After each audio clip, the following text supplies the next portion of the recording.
Okay. There are three types of diesel oils that we have, and so we want to talk about why we have the three of them, what they apply to, and we have a new oil that AMSOIL brought out. It's a 1030, what we call the OE line. Now, to be clear, really what we have is there are applications for diesel from 2007 forward. Actually, some of the 2007s fall in the old oil, some of them come to the new, but 2008 for sure forward. And the terms they're using are CJ4 oil for the newer diesels and CI4 plus oils for the older diesel.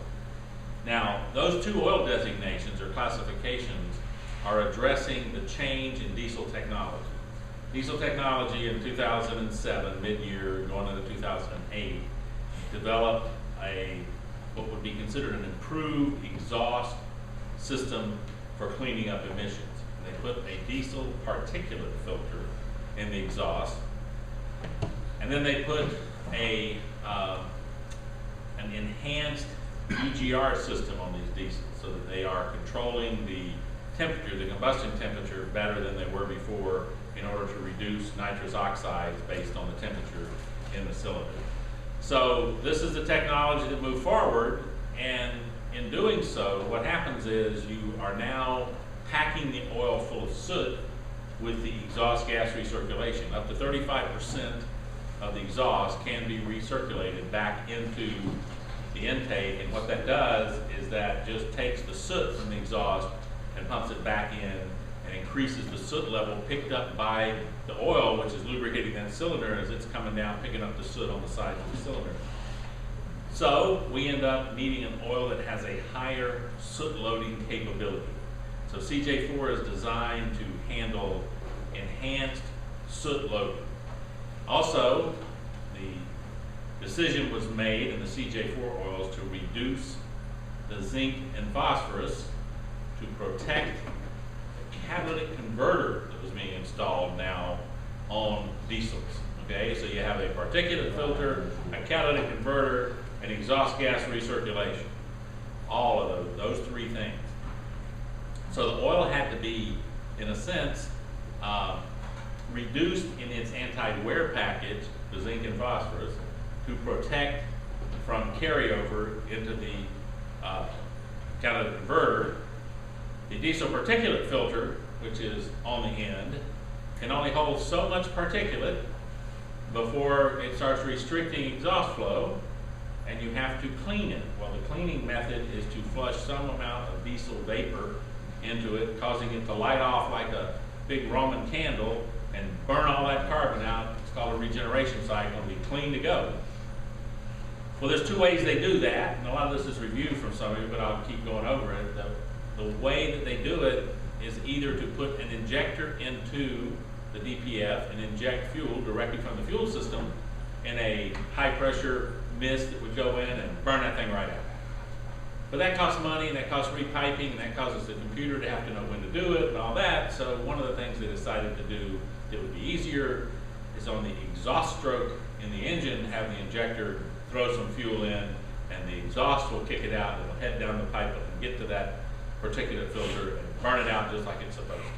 Well, actually it burns the regen out pretty good. Unfortunately, it gives us up to 10% fuel dilution in the oil every time that it does that. So the old condemnation limits for diesel in oil used to be 4%.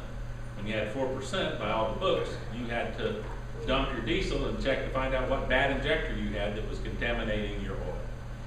Now they accept 10%, sometimes 13, 14%, and tell you just don't draw an oil sample until at least so many hours or miles after this regen cycle so that you won't see all that fuel in your oil. Okay?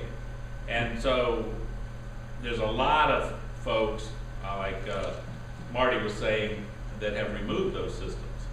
Now, I don't know Florida law specifically on that. I know in Texas it must be legal because they do it all the time. They do everything. They do it in Texas all the time. They do everything in Texas, you know. How does that affect the computer though, with all the sensors now? Oh, they have a reprogramming. Everything. There's an aftermarket Yeah.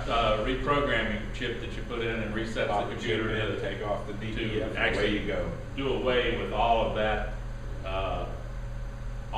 programming that was in there to control all of those systems. Now, I cannot, from a professional standpoint, recommend anybody do that or not. I can tell you the results of most people that do it. It's about 5 miles per gallon increased fuel economy in the truck when they get rid of all of this restrictive stuff. Yeah. Now, the proof is not yet in of what happens when you continually regen your truck with 10% fuel contamination, what that's going to do to long-term life of the diesel engine. There's no real proof in on that yet. But there's a couple little things that we know about this that to make sure we all know and recommend to our customers. If you run the AMSOIL diesel concentrate in most of these trucks, the regen cycle is reduced significantly. In other words, if it was regenning before, pick a number, every 2,500 miles it did a regen, if you run diesel concentrate in that truck, there's a good chance it won't do it whatever 7,500 to 10,000 miles. Are you talking about running it on every tank then? Every tank. And the reason is that the diesel concentrate gives you such a clean burn by keeping the injectors clean enough to where they give you a perfect puff that there's not a lot of soot to be made. See, one thing about ultra low sulfur diesel is if you can get it to burn really efficiently, it doesn't leave much soot. The old dirty diesel would leave soot because you couldn't burn that stuff. If it was in there, it's not going to burn. But this stuff is so pure that if you can actually get everything to work right, the turbo has the right pressures, you've got the right fuel being injected, and it's not coming in liquid drops, it's actually atomizing and puffing in like it's supposed to do, you get a very clean burn. My brother-in-law has a 2008 Duramax, and we have been unable to determine by oil analysis if he's ever had a regen cycle yet. He's up at about, 25,000 miles. He's never been able to remember seeing the light come on that says regeneration in process. And the oil analysis we do keeps saying that his oil's perfect. But he's been running the diesel concentrate since day one. And I'm not saying it hasn't happened, he just missed it. The diesel concentrate, when you put it in the tank of that diesel truck, it's the only product I've ever seen that gives that truck an instant. What's an instant change? Difference. Yeah. Instant change in the demographic of the truck. It just automatically goes to running good. So that's just an offshoot. I want to talk about diesel oils, but the diesel concentrate, I can tell you, and could somebody else have a product that somebody out there standardized or something? Sure they could. But what we want people to know is that if they have a wholesale option with AMSOIL through either a dealership, preferred customer, or commercial account, they're going to find that our pricing is really, really competitive on those diesel fuel additives. We're not going to have a problem with saying, well, it's just too expensive. It will be, and the products do work. They work very well. Now, while we're on that for just a minute, the cetane boost, because we get asked this question all the time. Does a cetane boost, does it clean? No. Does it lubricate? No. The cetane boost does one thing. It adjusts the cetane in the diesel. That's what it's designed to do. The diesel concentrate that we have is a cleaner and a lubricant. And the reason you have to have a lubricant in the diesel is because ultra low sulfur diesel virtually has no lubricating quality whatsoever. Okay? And so the government requires a lubricant to be put in that product. But it's called LCA, lowest concentration allowed.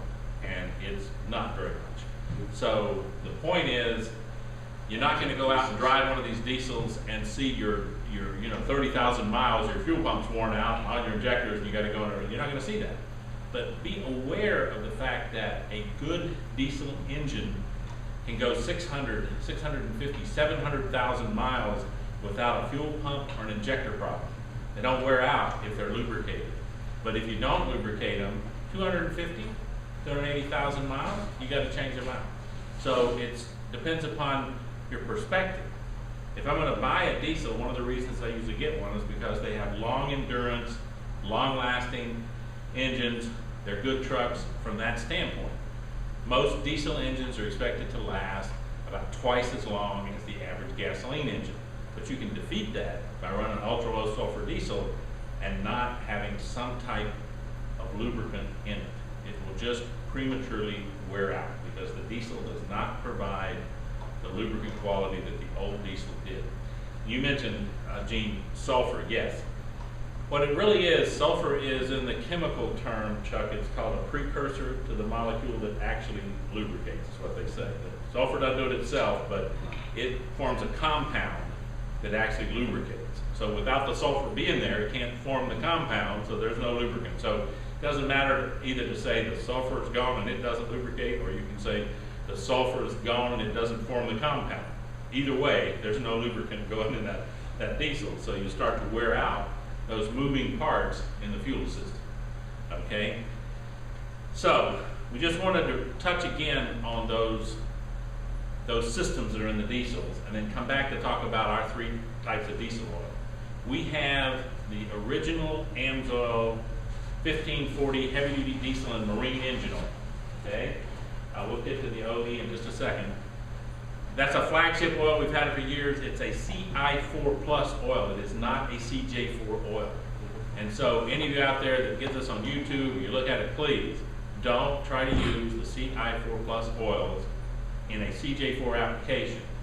They're not designed to be there. Now, will they work? Sure they will. Is there some long-term consequences there that we're not really sure about? You bet. So we're not going to tell you from AMSOIL to do that.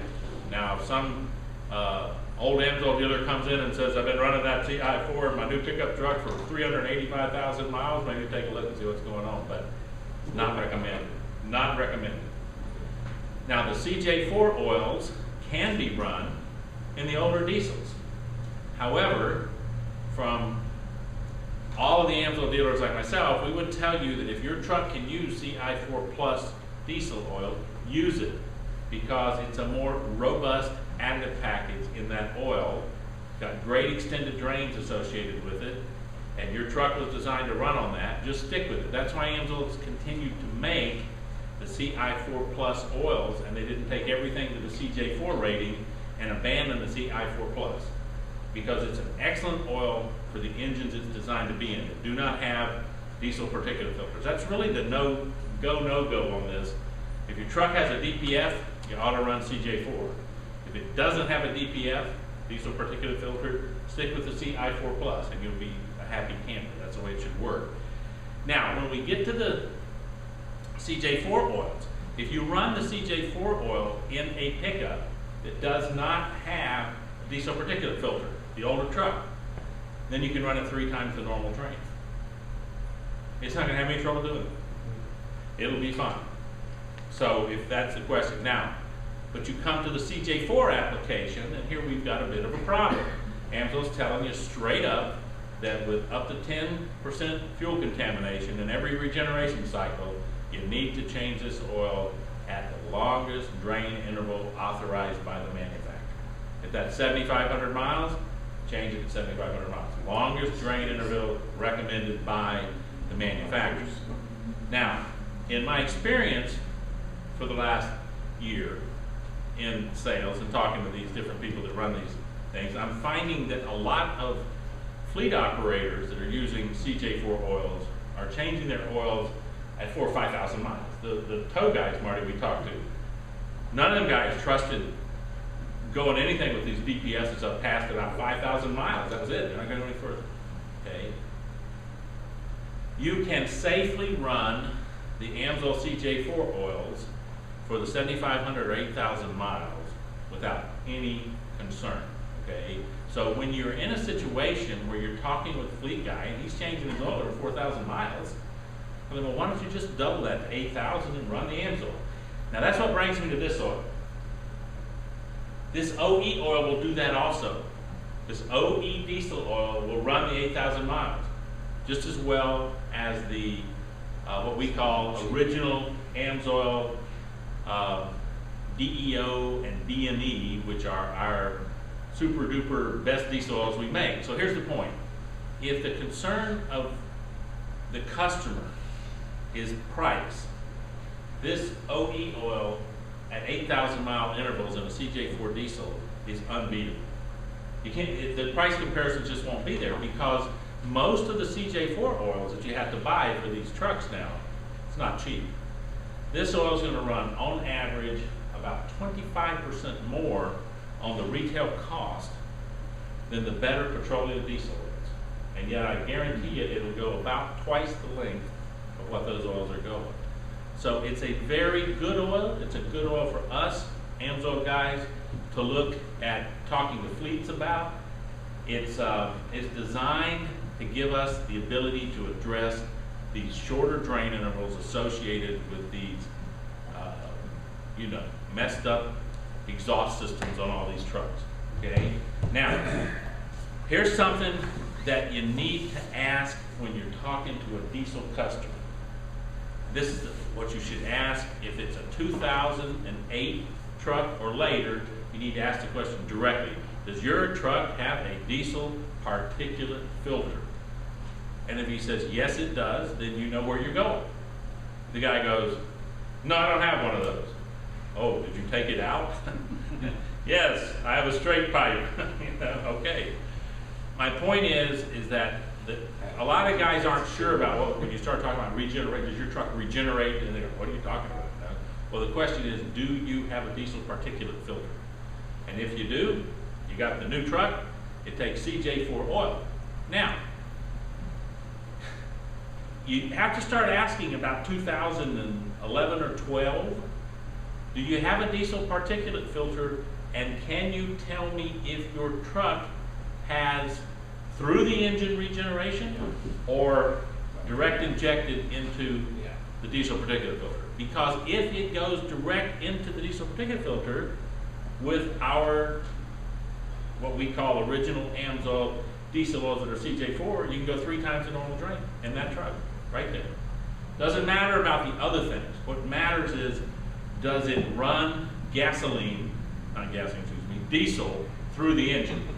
If it's pushing diesel through the engine, the fuel contamination, all that kind of stuff, you're just out of luck. You just got to run about 8,000 miles is it, that's it, maximum drain. But if, like this, like the Hino tow trucks have designed their trucks in such a way that there is no regeneration through the engine. So in that case, you can tell that fleet owner of those trucks, we recommend our premium diesel oil at 3 times the normal drain that Hino recommends, and you're good to go, okay? Are there certain manufacturers doing one or the other? I mean, is Hino, well, all the American manufacturers doing it the same? No. I had to go on the internet, and it was actually an intense journey to find out about Hino, because nobody really knows. The dealer doesn't even know that. No. By the way, the dealer knows the least. So call my diesel injection guy. Yeah.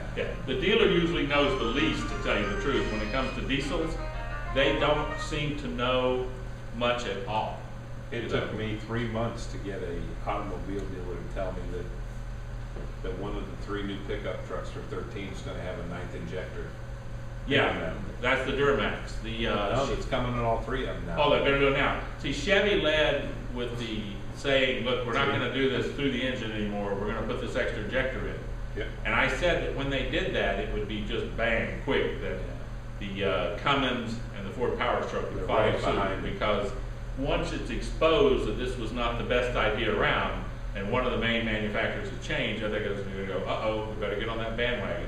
Because see, most of the big trucks never did it through the engine. If you have an over-the-road truck that uses diesel particulate filters on the vertical stacks, they have an injector into their DPF that's not got anything to do with going through the engine. They just weren't going to do that. You know, if the EPA is lucky, they're going to put international out of business next year with all their good laws. They've had their 3rd quarter was just atrocious. Wow. So the OE oil is an excellent oil to sell where you have diesel particulate filters and you're having to do what we would call a short drain, an 8,000 mile drain. But let me tell you, if you're doing 8,000 miles, most of these guys now that have those DPF systems, they're changing oil many of them at 4,000 miles, you know, 4 to 5. Now, I read, there was an excellent website that I read that had to do with school buses. School buses just having the most incredible, the DT, what is it, DT 466. 466, yeah. The electric Ford. Well, when you look at these school buses, what these guys are complaining about is they drive their school bus for 2,500 miles, right? And it's made so much oil. In other words, there's so much fuel contamination that the engine is starting to hit it with the crankshaft. There's so much, I mean, it makes it so fast because here's the reason. Most of the time, if you have a pickup or a truck that you get out and drive and it gets really good and hot, it vaporizes off the diesel. But these school buses, a lot of times, are on all these short stop and go runs, and their regeneration is going crazy. They're regenerating, some of the guys are saying on there, having a regen cycle on every morning pickup of the kids. Well, it's just pouring diesel in, and pretty soon you got all this diesel built up, and you're having to drain the oil and change it to get rid of all the diesel and start again. And what it turned out, reading this site, real long story, was these guys were not getting the DPFs clean. In other words, the regen cycle wasn't really cleaning. So the computer would pick right back up that the differential pressure was too high and start the regen process again. But it wasn't cleaning them. And then when you get the oil so thin, the carryover from the oil, because it's watered down now, or dieseled down, and so you got a vapor of oil coming over and going back and plugging up the diesel particulate filter. And it's just doing this thing like this. So really, one of the guys figured it out, and it's not important for us because it was their problem, but he figured out he took his diesel particulate filters off, put another set on, a new set, took these to a cleaning group that cleaned them by taking them, and instead a lot of guys put them in an ultrasonic sink and clean them and all this kind of stuff. Well, this guy would put them in an oven and bake them at very high temperature, and then bring them out and blast them with hot air to take whatever little stuff was left and blast it out and then cooked off. And then he had a test stand that he stuck it in, and it had 2 detectors on it, and blew through normal exhaust to see if it had a differential pressure. And if it still had too much differential pressure, it went back in the oven again. When they got this guy's stuff back, their regen problem stopped. Because what it was, they were not getting them clean. So it's a complex issue. There's a lot of problems with it, but from our standpoint, we have to be careful with the oil that we recommend, because these systems are very hard on the engine. And we have to recognize that the original days we had, they would say you can drive that oil for 25,000 or 50,000 miles and on and on. You cannot do it with these CJ4 applications. Now, brings up another point though, and I don't have it here, but I do promise in the next meeting we have, we will demo the bypass filter. Yeah. And I'm going to tell you why we're going to demo the bypass filter. He's mad because I haven't found him the kit, you know. I've been on his ass for 3 months to go find that. Yeah, we're gonna see it next month, sure. Anybody gamble against Diane? I got a money. Anyway, yeah, well, mine is in the back under the shelf with all the stuff for the next church yard sale piled in front of it in my shed. But here's the thing. The bypass filter removes soot. When you have an EGR system that is going up to 35% and packing soot in the oil, guess what becomes now a very useful tool for these modern diesels? Bypass filtration. Because you can start to fight the soot levels that build up in the oil by using the bypass filtration system. Now, back in the 2005 and stuff like that, you could sell bypass filters, and guys used them because they thought they were pretty cool, and it did the job they wanted, and extended oil. But with this EGR system, we're not talking about something that's cool. We're talking about doing something which is quite necessary to keep these engines clean, because the soot levels, when they build up, what happens is they're gonna start plating out in the engine. You're gonna have soot in every crevice of the engine because the oil can't hold it. It gets to too high a level. It's not going to keep it in solution. It's just going to precipitate out and build up in the engine. Now, if you got a bypass filter that can remove soot, and our bypass filters are probably somewhere in the 35 to 40% efficiency, on removing the smallest particles of soot, because they're not easy to get out. Now the bigger stuff, it'll take it out in a hurry, but remember, soot comes all the way from 1/10 of a micron up to about 3 microns. That's the size of soot particles. Not easy to get those little tiny ones out. So to have a filter that can do 30 or 40%, that's a very good bypass filter. There's other ones in the marketplace that will do that. However, I give a plug for ours by telling you this. There's not one that'll do it more economically than the AMSOIL one. When you start talking about the FS 2500 filter, very efficient, big filter, but they recommend you change the element every 10,000 miles on that. And when you do it, it's going to cost you about 5 quarts of oil each time you change it. And the cost of the element is about equal to the cost of our bypass filter. Now, most of the time, we're going to go a minimum of about 30,000 miles on a bypass filter on most diesels. So that we're talking about going 3 times as long as this other one, and yet our cost is not much different than the cost of one of their individual elements, and you're going to lose about 3 quarts of oil when you change one of ours. So it is a no-brainer when it comes to the competition for the expense. So I just bring this out because all of our longtime AMSOIL dealers we have here, I just remind you to think about bypass filters again, because most of us haven't been really hot on the bypass filter market for a long time, because the acceptance of synthetic oil has been so good that the idea of having to use a bypass filter to run synthetics for a long period of time hasn't been a real sales issue for a number of years. But in these diesels, it's not a sales issue, it's a technical issue. It's an issue that these trucks need a bypass filter. And Marty and I went and talked to a bus fleet, and they're using bypass filters on every one of these 400 buses. So believe me, the engineers and the fleet supervisors are aware with these types of engines that they need extra filtration.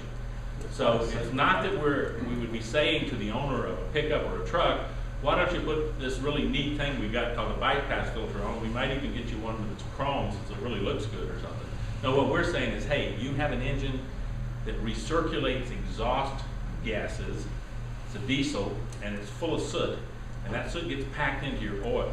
So using a bypass filter will enhance both the life of your oil and the other part about soot in oil. If everybody understands the real issue, the oil gets thick, has trouble getting through the bearing galleries, and when it does get through the bearing galleries real well, it starts to starve the bearings for oil. It doesn't wipe out next week, it just has an enhanced wear over a period of time, and at 150,000 miles you start hearing a knock because the clearance between the connector rod bearing got worn so large that it now knocks. And it did that because on the inlet gallery coming into that, there was soot buildup in it. Instead of it getting a nice little flow of oil coming in that it should, the oil of the thing, it was just getting them barely enough through to keep it from seizing up, so you just had enhanced wear. Soot will kill engines, absolutely kill engines. So it is an important thing. We didn't do it. The manufacturers that put the EGR system in are the ones that did it. We're just offering a way to control it and keep it under control with a bypass filtration system. So let me just finish up on the diesel stuff by saying this OE oil in the 1030 now is an excellent tool, because some of the newest diesels that just came out, they're recommending 10W30 diesel oil instead of 1540. So you got to give AMSOIL credit to be up to speed on this, to come out with the 1030 diesel oil quickly rather than wait a long period of time to bring it out to match up with these new engines. Because could they run 1540? You bet. You know they can run 1540. That would not be a problem. But if they say 10W30, we've always had the philosophy in AMSOIL, right, guys, that if the book says one thing, we ought to have that grade of oil. Why argue with the guy? His book says it takes 1030, I have a 1030. His book says it takes 1040 or 1540, I have either one of those. So the idea AMSOIL tries to do is to say, okay, fine, we will match viscosities with what your manufacturer is recommended. Gene, do you have a question? One thing, in all of these diesel oils, in the CJ4 application, there's something that's very important. I almost went past it. There's a test. It's the Kurt Orban Shear Test, is what it's called.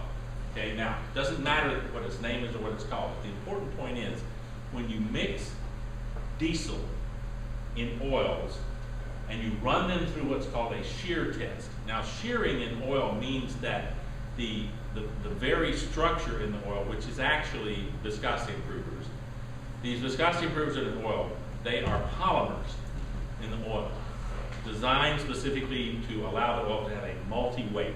Whole nother discussion, but here's the point. They can get sheared, literally, down at the microscopic level by mechanical forces in the engine. They usually hold up pretty good today.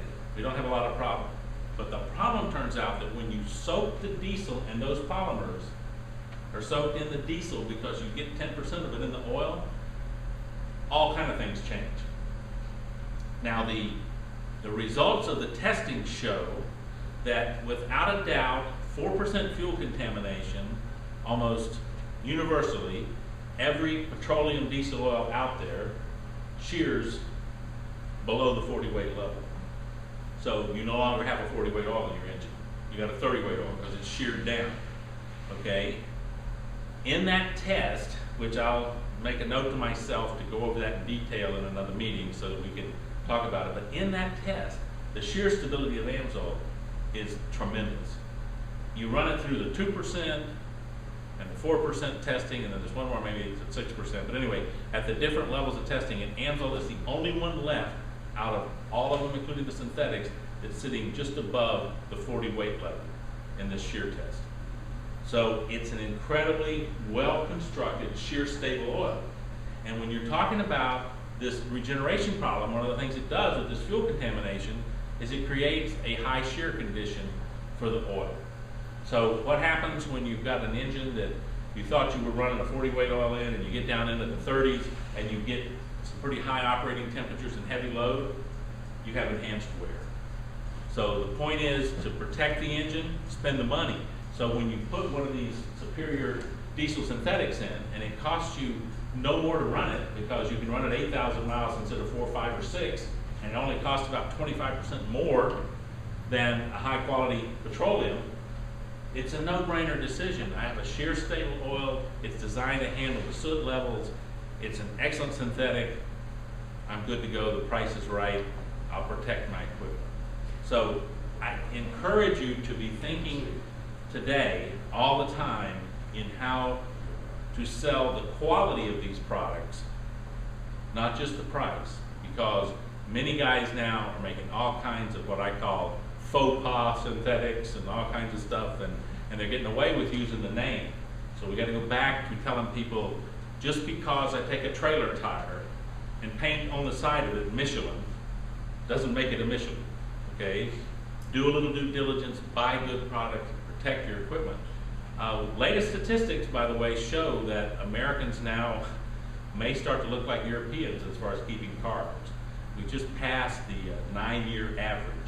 Okay, cars, as you know, are expensive. Gasoline's expensive. People are starting to stretch the life of their vehicles. In Europe, they keep them an average of 12.4 years, but they buy Mercedes and BMWs and all that kind of stuff. So over here, what we're finding is people are starting to demand longer lives out of their cars. Now, what that means, they're conscious of the maintenance because they're deciding to keep them longer. So they will now, their ear will perk up when you talk about better quality products to help them keep that car for a longer life. And I can tell you personally, they work. I have a Savannah van, kind of beat up, gotten old, and I was deciding whether to put any money into that van. So I asked my mechanic to do a compression check on the van. And it's a V6 Savannah old Chevy 4.3 V6 engine. It averaged 185 PSI, and the cylinders, the new spec was 180. 250,000 miles running AMSOIL in it from day one. So to me, if you want to look at a field test that just happens to come out, I decided to fix the van. I'm going to drive it another 100,000 miles. If the engine had been weak, why put the other money into it? But the engine is strong as a horse. So the point here is that you can get miles out of these things. You just have to use the right lubricants, the right maintenance, take care of them. And there's some pretty doggone good cars out there. Did you know that the #1 satisfaction car in the world today, you know what it is? It's going to blow you away. It's the Buick. Buick exceeds Mercedes-Benz, Lexus for satisfaction of the customers. Buick is a hidden little gem sitting out there as an American car. It can't be too little though, because I saw, what was it, Shaquille O'Neal crawling to one on a commercial? It must be pretty big, is all I can say. You never saw him get in. I never saw Get Out, you know, and yeah, you're right, I didn't see him get in, and he was in it when the camera came back. But I think maybe they opened the side and wrapped him in there, you know, because he is huge. So They built the car around it. all right, let's shut it off and take just a break, John, and Judy brought out some more stuff there, and you